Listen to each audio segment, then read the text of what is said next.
अस्सलाम वालेकुम। उम्मीद करती हूँ कि सब खैरियत से होंगे। तो आज हम जो कैलकुलेशन स्टार्ट करने वाले हैं न्यूमेरिकल सैम्पल प्रॉब्लम्स, वो हमारे फर्टिलाइज़र से ही रिलेटेड है। इससे पीछे भी हम एक फर्टिलाइज़र कैलकुलेशन कर चुके हैं। नाउ हम ये अब नेक्स्ट वाली करने लगे हैं। तो ये पॉट एक्सपेरिमेंट के लिए अगर हमें इसमें एक चीज़ सबसे पहले, बाकी सब तो ऑलमोस्ट वही है जो हम पहले पिछले में कर चुके थे। हमें पता होना चाहिए कि कौन सी फर्टिलाइजर में कितने परसेंट कौन सा न्यूट्रिएंट अवेलेबल है। यूरिया में नाइट्रोजन होता है तो वो कितने परसेंट वहाँ से हमें मिल रहा होता है, 46%। जस्ट यही चीज़ें हैं, बाकी कन्वर्जन साथ साथ ही होती हैं। और ये एक चीज़ जो यहाँ पर न्यू ऐड हुई है वो ये है कि मतलब होपफुली पहले से भी पता होगा, लेकिन ये न्यू ही है ऑलमोस्ट, कि 1 हेक्टेयर एरिया जो होता है 15 सेंटीमीटर डेप्थ तक, उसमें हमारे पास इतनी सॉइल प्रेजेंट होती है 2 × 10⁻⁶ ठीक है। जस्ट अगर अब हमें आ जाता है कोई ऐसा क्वेश्चन जिसमें हमें उन्होंने दिया होता है कि एक पॉट है उसमें इतने केजी सॉइल है, तो अब आपने रिकमेंडेशन दी हुई है, आपने फाइंड करनी है। तो उसमें हम कैसे फाइंड करेंगे? हम इस वैल्यू को पहले यूज़ करते हुए, जैसे हम एरिया अगर हमारे पास डिफरेंट होता था हम उसकी कन्वर्जन करते थे, बिल्कुल इसी तरह अब हमें पता है कि इतनी होती है सॉइल 1 हेक्टेयर में। तो हम पहले जितनी हमें कही गई होगी एरिया उसके लिए फाइंड आउट करेंगे, देन हम नेक्स्ट उसको सॉल्व करेंगे। तो स्टार्ट करते हैं फर्स्ट क्वेश्चन से। हमारा फर्स्ट क्वेश्चन है, calculate the amount of fertiliser to be added to grow wheat in a pots having 12 kg soil. Recommended fertiliser dose is 120, 90, 60 kg per hectare. अब देखें यहाँ पर पहले इतनी ही स्टेटमेंट को देखें कि उन्होंने हमें इतने केजी सॉइल का कहा है कि एक पॉट में 12 kg सॉइल है, और रिकमेंडेशन जो उन्होंने दी है वो केजी पर हेक्टेयर के लिए दी है। अब हमारे पास तो हेक्टेयर में सॉइल नहीं है, हमारे पास तो यहाँ पर केजी में सॉइल है। इसका मतलब हमें यहाँ पर पहले इसको सॉल्व करना पड़ेगा। देन हम नेक्स्ट सोर्सेज भी देख लेते हैं, urea, DAP and MOP. Urea single source है, एमओपी भी सिंगल सोर्स है, लेकिन जो हमारे पास डीएपी है, डाई अमोनियम फॉस्फेट, ये हमारे पास डबल सोर्स है। इसमें हमें 18 डीएपी से जो होता है वो 18% नाइट्रोजन अवेलेबल होती है, और इससे हमें जो फॉस्फोरस अवेलेबल होती है वो 46% फॉस्फोरस अवेलेबल होती है। ठीक है, डीएपी से ये डबल सोर्स है। तो जब हम पहले अपनी कन्वर्जन कर लेंगे, देन नेक्स्ट हम पहले डीएपी के लिए सॉल्व करेंगे, देन बाकी फर्टिलाइजर्स के लिए निकालेंगे। तो स्टार्टिंग में सबसे पहले अभी जैसे कि हमने देखा कि हमने कहा कि 1 हेक्टेयर के लिए 1 हेक्टेयर में जो होता है वो 2 × 10⁻⁶ kg सॉइल प्रेजेंट है। ठीक है, 1 हेक्टेयर में 2 × 10⁻⁶ kg सॉइल प्रेजेंट है। तो अब हम चाहे 1 हेक्टेयर लिख लें या उसकी जगह इतनी सॉइल लिख लें, बात एक ही होगी। तो अब हम क्या करेंगे, यहाँ पर उन्होंने पर हेक्टेयर रिकमेंडेशन दिया है, तो इसका मतलब पर हेक्टेयर का मतलब कितनी सॉइल है, 2 × 10⁻⁶ kg। तो अब हम ऐसे ही स्टार्ट करेंगे कि 2 × 10⁻⁶ kg सॉइल रिक्वायर्स नाइट्रोजन। कितना रिक्वायर है उसको, कितना उन्होंने कहा हुआ है, 120 kg। ठीक है, हमारे पास कितने केजी सॉइल है, 12 kg। तो सबसे पहले हम यूनिटरी मेथड अगर अप्लाई करें तो हम 1 kg के लिए निकालेंगे कि 1 kg सॉइल रिक्वायर्ड नाइट्रोजन। तो ये वाली वैल्यू इधर आकर 120 से डिवाइड हो जाएगी, 2 × 10⁻⁶। और फिर 12 kg सॉइल है तो यहाँ पर लिखें 12 kg सॉइल रिक्वायर्स, दोनों साइड पर मतलब हम 12 से मल्टीप्लाई करने लगे हैं इस वैल्यू को। तो 120/2 × 10⁻⁶ मल्टीप्लाई बाय 12। इन दोनों को, इन सारी वैल्यूज को सॉल्व करेंगे तो ये हमारे पास आ जाएगा 0.00072 kg।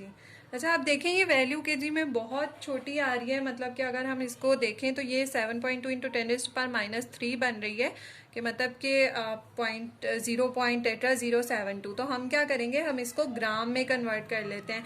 ग्राम में कन्वर्ट करने के लिए किलो कितने के इक्वल होता है, 1000 के इक्वल होता है। के की जगह आप 1000 लिखते हैं, मींस इस वैल्यू को आप 1000 से मल्टीप्लाई कर दें तो ये हमारे पास ग्राम में आ जाएगी। जब इसको 1000 से मल्टीप्लाई करेंगे, ये अच्छा यहाँ पर लिख ही लेते हैं, 0.072 × 1000। जब इसको 1000 से मल्टीप्लाई करेंगे ये 0.72 ग्राम हो जाएगी। ये वैल्यू बहुत छोटी थी इसलिए हमने इसको ग्राम में कन्वर्ट कर लिया ताकि हमें आगे सॉल्व करने में आसानी हो जाए।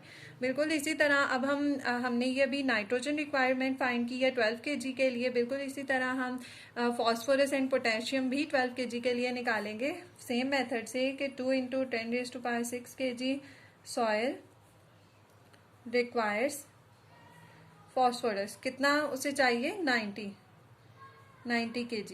तो हमारे पास कितनी केजी सॉइल है? 12 केजी सॉइल है जो हमारे पॉट में प्रेजेंट है। तो क्या करेंगे, 90 ओवर ये वाली वैल्यू पहले इधर आकर डिवाइड होगी 2 × 10⁻⁶ और इसको मल्टीप्लाई कर देंगे 12 से। बिल्कुल इस तरह जब आप इसको सॉल्व करेंगे तो इसका आंसर भी आपके पास बहुत छोटा आएगा। 5.4 × 10⁻³ मीन्स -3 का मतलब है इधर बैक साइड पर आपने 3 जीरो और ऐड कर लेने हैं, 0.0054 हो जाएगी वैल्यू केजी। तो ये बहुत छोटी वैल्यू है, इसमें भी हम इसको 1000 से मल्टीप्लाई कर देंगे ताकि ये हमारे पास ग्राम में कन्वर्ट हो जाए। 0.54 अब ये ग्राम में आ जाएगी। ठीक है, मैंने यहाँ पर डायरेक्टली लिख दिया है।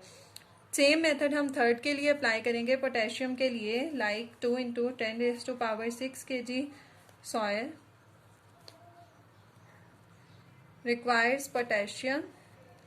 ये आप अगर साथ साथ सॉल्व करेंगे तो आपको समझ आएगा। लाइक अगर आप इसको जस्ट देखेंगे तो फिर ये आपको समझ नहीं आएगा। इवन आप एक को सॉल्व करें साथ साथ, देन वीडियो को पॉज करें और बाकी दो खुद निकालें एंड देन उनको टैली करें। ये बेस्ट मेथड है समझने का। ओके, तो ये हमारे पास 60 kg हमें चाहिए। तो हमारे पास 12 kg सॉइल प्रेजेंट है पॉट में, उसके लिए हो जाएगा 60 ओवर 2 × 10⁻⁶ × 12। आप इसको सॉल्व करेंगे तो ये भी आपके पास बहुत छोटी अमाउंट आएगी, 3.6 × 10⁻³ kg आ जाएगी। इसको भी जब आप ग्राम में कन्वर्ट करने के लिए मल्टीप्लाई करेंगे ये हमारे पास हो जाएगा 0.36 ग्राम। ठीक है, ये हमने तीनों फाइंड आउट कर लिए हैं हमारे पास। अब इसके बाद हम अपनी सोर्सेज की तरफ मूव करेंगे। उसमें हमने पहले ही देख लिया था कि यूरिया, डीएपी एंड एमओपी हमारे पास अवेलेबल सोर्सेज हैं और जो डीएपी है वो कॉम्प्लेक्स सोर्स है, मींस हमें 2 nutrient at a time provide कर रहे हैं जिसमें 18% नाइट्रोजन और 46% फॉस्फोरस है। हम क्या करते हैं, अगर ऐसा हो कि एक कॉम्प्लेक्स सोर्स हो तो हम सबसे पहले उस कॉम्प्लेक्स सोर्स को ही फाइंड आउट करते हैं और उसमें से भी हम जो ज़्यादा अमाउंट में हमें मिल रहा होता है उसको फाइंड आउट करते हैं।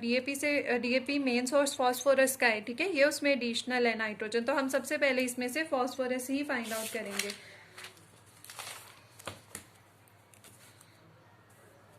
स्टार्टिंग फ्रॉम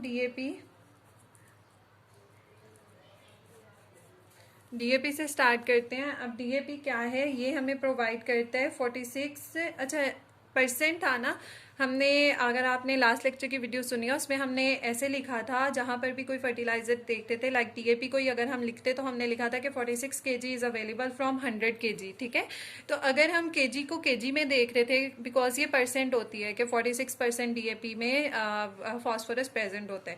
तो अब यहाँ पर हमने बिकॉज अभी पीछे अपनी वैल्यूज जो हैं वो हमने ग्राम में कन्वर्ट कर ली थी, तो हम यहाँ पर भी इसको ग्राम में ही लेंगे कि 46 ग्राम जो है 46 ग्राम हमारे पास फॉस्फोरस जो है वो अवेलेबल फ्रॉम 100 ग्राम डीएपी। ठीक है, दोनों तरफ हमने ग्राम में ले लेना है बिकॉज हमने पीछे जो वैल्यू फाइंड आउट की है वो ग्राम में की है।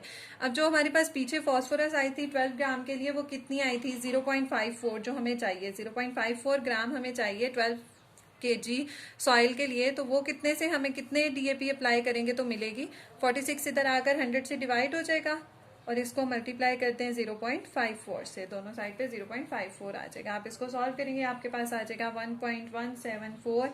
अच्छा, यूनिट इसमें ग्राम ही आएगा, ग्राम डीएपी। अब हमें पता चल गया कि हमने इतनी डीएपी अप्लाई करनी है। अब डीएपी में चूंकि ये एडिशनल सोर्स है नाइट्रोजन का, तो अब आपने देखना है कि अगर इतनी डीएपी अप्लाई कर रहे हैं तो इससे हमें कितना नाइट्रोजन मिल जाएगा। अब इतनी डीएपी अप्लाई करनी है तो हम यहाँ पर ऐसे ही लिखेंगे कि 100 ग्राम अगर डीएपी जो है प्रोवाइड्स नाइट्रोजन, कितनी नाइट्रोजन कर रहा था, 18 ग्राम। ठीक है, 18 ग्राम नाइट्रोजन प्रोवाइड करे तो हमने कितनी डीएपी अप्लाई करनी है, 1.174 gram DAP provides nitrogen, 18 over 100 multiply 1.174 gram. अच्छा देखिए यहाँ पर ना ये मेन चीज़ है जो याद रखनी है कि जब हम पहले सॉल्व करते हैं तो हम 46 इस तरफ लिखते हैं और 100 उस तरफ, बिकॉज हमें उस टाइम पे फर्टिलाइज़र पता नहीं होती कि हमने कितनी अप्लाई करनी है। जो चीज़ हमारे पास अननोन होती है वो हमेशा हम राइट साइड पर रखते हैं। हमने फर्टिलाइज़र फाइंड आउट करनी थी तो इसलिए वो हमने राइट साइड पर रखी। यहाँ पर हमारे पास फर्टिलाइज़र आ गई है कि 1.174 ग्राम डीएपी हमने अप्लाई करना है, तो इसलिए अब हम फर्टिलाइज़र इस साइड पर रखेंगे और इतनी फर्टिलाइज़र से हमें कितना नाइट्रोजन मिल रहा है इस नाइट्रोजन फाइंड आउट करना है, तो इसलिए वो अब हमारे पास राइट साइड पर लिखा जाएगा। तो यहाँ पर इसको सॉल्व करें। इसको सॉल्व करने से हमारे पास जो अमाउंट आ जाएगी वो 0.211 ग्राम नाइट्रोजन, 0.211 ग्राम नाइट्रोजन आ जाएगी। ठीक है, आप इसको खुद भी सॉल्व करें ताकि आपको समझ आए अच्छे से कि कैसे सॉल्व हो रहा है। अब इतनी नाइट्रोजन हमें डीएपी से अवेलेबल है। नाइट्रोजन का मेन सोर्स हमारे पास क्या था, यूरिया था। तो इतनी डीएपी हमें नाइट्रोजन से अवेलेबल हो रही, इससे डीएपी से नाइट्रोजन अवेलेबल हो रही है, तो इसका मतलब कि अब हमने सिर्फ रिमेनिंग जो है वो यूरिया से लेनी है। तो अब यहाँ पर आप रिमेनिंग नाइट्रोजन निकाल लें।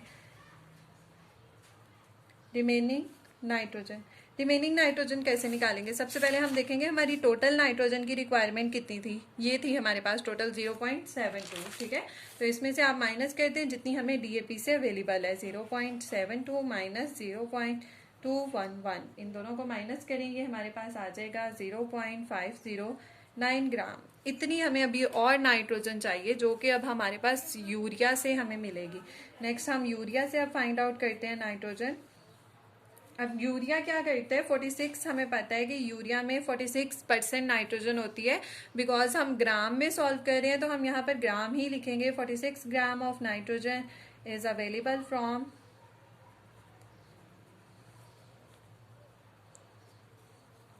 100 ग्राम यूरिया। ठीक है, दोनों साइड पर ग्राम ग्राम ही लिखना है। अब हमें चाहिए कितनी, 0.509 ग्राम। तो इसको हम लिखेंगे 100/46, इधर आकर डिवाइड हो जाएगा और ये वाली वैल्यू इससे मल्टीप्लाई हो जाएगी। यूनिटरी मेथड ही अप्लाई करें। मैं यहाँ पर 1 नहीं लिखती बिकॉज हम काफ़ी दफ़ा इसको कर चुके हैं, तो बार बार वही स्टेप करने से बेहतर हम एक स्टेप इसको बचा लेते हैं, टाइम भी सेव हो जाता है थोड़ा बहुत। तो इसको अगर हम सॉल्व करें 100/46 ठीक है, इसको आप सॉल्व करेंगे तो ये आपके पास आ जाएगा 1.107 ग्राम ऑफ यूरिया। ठीक है, इसको ऑलमोस्ट राउंड अबाउट करके लिखना चाहें तो ये 1.11 ग्राम आ जाएगा हमारे पास यूरिया का। ठीक है, यूरिया भी साथ मेंशन कर लें कि इतने ग्राम हम यूरिया अप्लाई कर रहे हैं तो हमारी नाइट्रोजन की रिक्वायरमेंट फुलफिल हो जाएगी। थर्ड हमारे पास जो अवेलेबल सोर्स था पोटेशियम के लिए वो MOP था, मोनो अमोनियम फॉस्फेट। तो MOP जो होता है उसमें 60% जो पोटेशियम है वो प्रेजेंट होता है। हम ग्राम में कर रहे हैं तो हम 60 ग्राम ही लिखेंगे। 60 gram potassium is available from, okay spelling कह रहे, अवेलेबल फ्रॉम 100 ग्राम MOP। ठीक है, 100 ग्राम से अवेलेबल है तो हमारे पास हमें चाहिए कितना था, 0.36 ग्राम। तो अब यहाँ पर हम लिख लेते हैं कि 0.36 ग्राम इज़ अवेलेबल फ्रॉम 100 से डिवाइड कर देंगे 60 को इधर लाकर और मल्टीप्लाई हो जाएगी वैल्यू 0.36 से। इनको सॉल्व करेंगे आपके पास आ जाएगा 0.6 ग्राम ऑफ MOP। तो ये हमने तीनों फर्टिलाइजर से फाइंड आउट कर लिया। ये हमारा क्वेश्चन था जो हमने सॉल्व कर लिया। इसमें अगर आपको किसी भी किस्म की कंफ्यूजन है तो आप कमेंट सेक्शन में मुझसे पूछ सकते हैं। इंशाल्लाह I will explain it to you. Next question की तरफ मूव करते हैं। We want to grow wheat in a field, the plot size is 12 metre into 18 metre. ये उसकी डायमेंशन उन्होंने हमें बता दिया, लेंथ एंड विड्थ।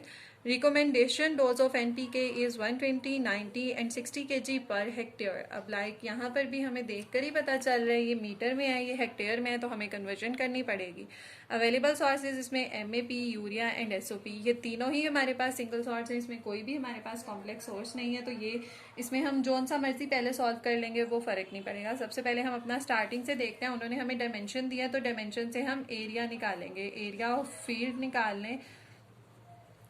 इन दोनों को मल्टीप्लाई कर दें, 12 मीटर इंटू 18 मीटर। इनको आप मल्टीप्लाई करेंगे आपके पास आ जाएगा 216 मीटर स्क्वायर। एरिया का यूनिट हमेशा मीटर स्क्वायर होता है, ना भी हो तो आपको पता है कि मीटर मीटर से मल्टीप्लाई हो रहा है तो वो मीटर स्क्वायर ही आएगा। ओके, अब जैसे हमें बहुत सारी चीज़ें हम अभी तक देख चुके हैं। हमने देखा था कि 1 हेक्टेयर जो होता है उसमें 2 × 10⁻6 kg सॉइल प्रेजेंट है। फिर उससे पीछे जो हमने न्यूमेरिकल सॉल्व किए थे उसमें हमने देखा था कि जो 1 हेक्टेयर है वो इक्वल होता है 2.47 एकर्स के।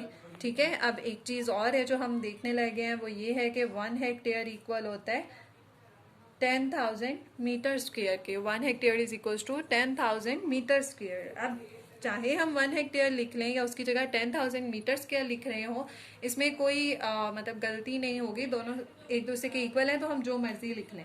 उन्होंने हमें पर हेक्टेयर दिया ना, तो पर हेक्टेयर का मतलब ये भी हो सकता है कि 10,000 मीटर स्क्वायर, ठीक है, 10,000 मीटर स्क्वायर। तो अब हम ऐसे ही स्टार्ट करेंगे कि अगर हमें 10,000 मीटर स्क्वायर जो कि इक्वल है 1 हेक्टेयर के, ठीक है। अब 1 हेक्टेयर नहीं भी मेंशन करो, ये जस्ट मैं आपको समझाने के लिए लिख रही हूँ कि 10,000 मीटर स्क्वायर प्रोवाइड अस कितनी नाइट्रोजन प्रोवाइड कर रहा है, 120 kg, ठीक है। तो हमें कितने, हमारा कितना एरिया है, 216। एक मैं आपको यूनिटी मेथड से करके दिखा देती हूँ। पहले हम यहाँ पर 1 लिखेंगे, तो ये वाली वैल्यू इधर आकर 1 लिखने की वजह से इधर आकर डिवाइड हो जाएगी। देन उसके बाद आप अपनी वैल्यू 1 से इधर मल्टीप्लाई करो, कितनी वैल्यू है हमारे पास एरिया की, 216 है। तो 216 metre square gives us nitrogen 12 ये मैं एक जीरो इधर ही जीरो से कट कर रही हूँ और इसको हम मल्टीप्लाई करते हैं, 216 है, ठीक है। तो इसको जब हम मल्टीप्लाई करेंगे, ये हमारे पास इसकी वैल्यू जो आ जाएगी वो मैंने पहले से सॉल्व की हुई है, तो 2.592 kg आ जाएगी, ठीक है। मतलब इतनी हमें नाइट्रोजन रिक्वायर्ड है हमारे इतने फील्ड के लिए। नेक्स्ट अब हम दूसरे की तरफ मूव करते हैं कि सिमिलरली अगर हमें 10,000 मीटर स्क्वायर जो है वो फॉस्फोरस प्रोवाइड कर रहा है, फॉस्फोरस, ठीक है, फॉस्फोरस के लिए पहले करना है। फॉस्फोरस प्रोवाइड कर रहा है विच इज़ 90 kg। तो 216 मीटर स्क्वायर से हमें कितनी फॉस्फोरस रिक्वायर्ड है वो हम इसको सॉल्व कर लें। 90 बाई 10,000 मल्टीप्लाई 216, इसको आप सॉल्व करें, इसका आंसर हमारे पास आ रहा है 1.944 kg, ठीक है। अब third one, next potassium 10,000 metre square gives potassium, ठीक है। कितनी पोटेशियम हमें दे रहा है, 60 kg। फिर उसके बाद 216 metre square gives potassium 60/10,000 into 216, तो इसको आप सॉल्व कर लें, ये हमारे पास आ जाएगा 1.296 kg, 1.296 kg, ठीक है। ये अब देखें हमारे पास तीनों हमने फाइंड आउट कर लिए। नेक्स्ट अब हम अपने सोर्सेज की तरफ मूव करेंगे कि एमएपी से हमें कितना कितना एमएपी यूज़ करेंगे तो हमारी ये रिक्वायरमेंट जो है, जो भी हम न्यूट्रिएंट ले रहे हैं वो कैसे कैसे पूरी होंगी। तो एमएपी, यूरिया एंड एसओपी आप इसमें से ओके मैंने ठीक है, ये एमएपी लिखा हुआ है, एमओपी नहीं है। तो एमएपी जो है वो हमारे पास डबल सोर्स ही है, तो ये हमारे पास सिंगल सोर्स नहीं है। एमओपी मोनो एमोनियम फॉस्फेट, हाँ ठीक है, मोनो एमोनियम फॉस्फेट है, तो ये हमारे पास डबल सोर्स है। इसमें हमारे पास 11% नाइट्रोजन प्रेजेंट होती है, मोनो एमोनियम फॉस्फेट में 11% इसमें हमारे पास नाइट्रोजन होती है, और इसमें 46% जो है वो हमारे पास फॉस्फोरस अवेलेबल होती है। इससे हमें 11% नाइट्रोजन एंड 46% फॉस्फोरस। तो इसका मतलब कि हमें पहले इसी को सॉल्व करना पड़ेगा, क्योंकि ये कॉम्प्लेक्स फर्टिलाइजर है।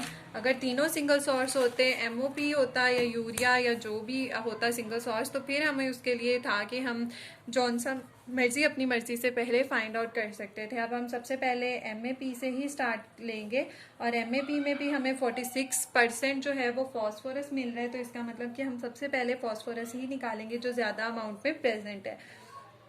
46 kg phosphorus if available from, आप इसको काइंडली साथ साथ सॉल्व करें, चाहे तो वीडियो को पॉज करके सॉल्व कर लें एंड देन जस्ट बाद में टैली कर लीजिएगा, इससे आपको बहुत फ़ायदा होगा और करने भी आ जाएंगे। ऐसे सिर्फ देखने से या सुनने से नहीं आएंगे।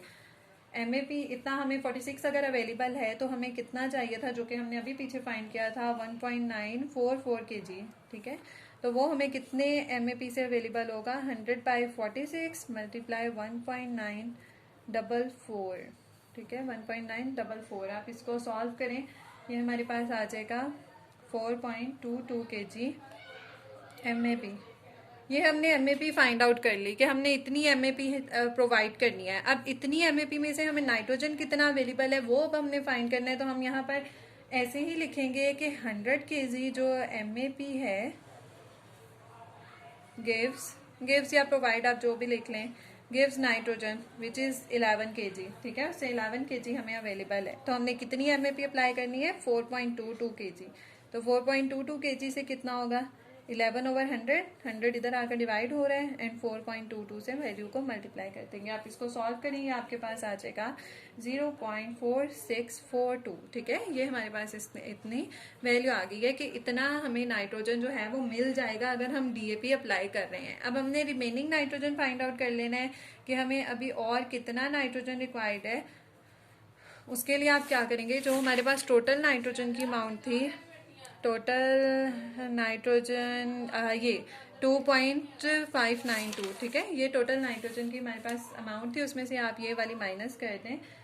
2.592 में से माइनस कर दें 0.4642, ठीक है। इन दोनों को जब सब्ट्रैक्ट करेंगे ये हमारे पास आ जाएगा 2.1278 kg। मीन्स हमें अभी इतनी और नाइट्रोजन रिक्वायर्ड है, जिसका हमारे पास दूसरा सोर्स जो था वो यूरिया है। यूरिया से हम अब देखते हैं कि हमें कितनी यूरिया अप्लाई करेंगे कि हमारी ये रिक्वायरमेंट पूरी हो जाए। तो 46 kg अगर नाइट्रोजन हमें अवेलेबल है 100 kg यूरिया से, 100 kg यूरिया से, तो इसका मतलब कि ये हमें चाहिए ना। तो ये 2.1278 kg नाइट्रोजन कितना यूरिया अप्लाई करेंगे कि मिलेगी? तो 100/46 हो जाएगा एंड इसको आप मल्टीप्लाई कर दें 2.1278, ठीक है। पूरी वैल्यू ही मैंने लिख दी है ताकि रिजल्ट में कोई मिस्टेक ना हो। ये हमारे पास आ जाएगा 4.6 kg यूरिया। इतना यूरिया अप्लाई करेंगे तो हमारी नाइट्रोजन की रिक्वायरमेंट पूरी हो जाएगी। अब उसके बाद हमारा नेक्स्ट सोर्स जो था वो SOP था, ठीक है। अब SOP जो होता है वो 50 kg पोटेशियम प्रोवाइड करता है, 50%। तो हम 50 kg लिखेंगे कि 50 kg potassium available from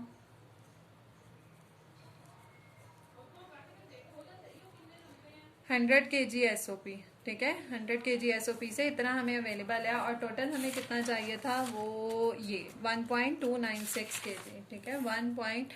total जो हमें चाहिए वो चाहिए 1.296 kg potassium will be available from 100/50 multiply 1.296। इस वैल्यू को आप सॉल्व करेंगे, आपके पास आ जाएगा 2.592 kg ऑफ SOP, ठीक है। हमने इतनी SOP अप्लाई करनी है तो हमारे पास जो हमारी रिक्वायरमेंट है पोटेशियम की 1.296 वो पूरी हो जाएगी। तो यहाँ तक हमारी फर्टिलाइज़र कैलकुलेशन कंप्लीट होती है। अगर आपको इसमें किसी भी किस्म का कोई इशू है या आप चाहते हैं कि कोई और टाइप के क्वेश्चंस हैं जो मुझसे मिस हो गया मैं सॉल्व कर दूँ, तो वो भी मैं सॉल्व कर दूँगी। आप जस्ट मुझे कमेंट्स में मेंशन कर दें। नेक्स्ट इसके जो अगर आप प्रैक्टिस के लिए क्वेश्चन चाहते हैं तो मैं मतलब मेरे पास सारे सॉल्व हैं, सॉल्यूशन सबका ही सॉल्व है और भी काफ़ी सारे हैं। वो मैं नेक्स्ट में जस्ट आपको दिखा दूंगी सॉल्व, ठीक है। मैं उसको सॉल्व नहीं करूंगी, वो सॉल्व फॉर्म में है, मैं जस्ट एक्सप्लेन कर दूंगी। अगर आप चाहते हैं तो वहाँ से भी प्रैक्टिस के लिए लेकर क्वेश्चन को सॉल्व करें एंड देन वीडियो से मैच कर लीजिएगा। इससे आपको पता चल जाएगा कि आपने सही सॉल्व किए हैं या नहीं। यहाँ तक हमारी फर्टिलाइजर कैलकुलेशन कंप्लीट होती है। नेक्स्ट जो है वो हमारे पास अब सॉल्यूशन प्रिपरेशन है, न्यूट्रिएंट्स हैं जो हमें रिक्वायर्ड होते हैं या हमने सॉल्यूशन बनाने होते हैं जब हम कोई भी टेस्ट वगैरह कर रहे होते हैं लेबॉर्ट्री में, प्लांट सैंपल का या सॉइल सैंपल का न्यूट्रिएंट चेक करने के लिए। तो वो अब हम नेक्स्ट वीडियो में इंशाल्लाह सॉल्यूशन प्रिपरेशन करेंगे। अब तक के लिए बस इतना ही। अगर इसमें कोई मुश्किल है, कुछ नहीं पॉइंट आपको समझ आ रहा तो आप मुझसे पूछ सकते हैं। Thank you so much for listening me. अल्लाह हाफिज़।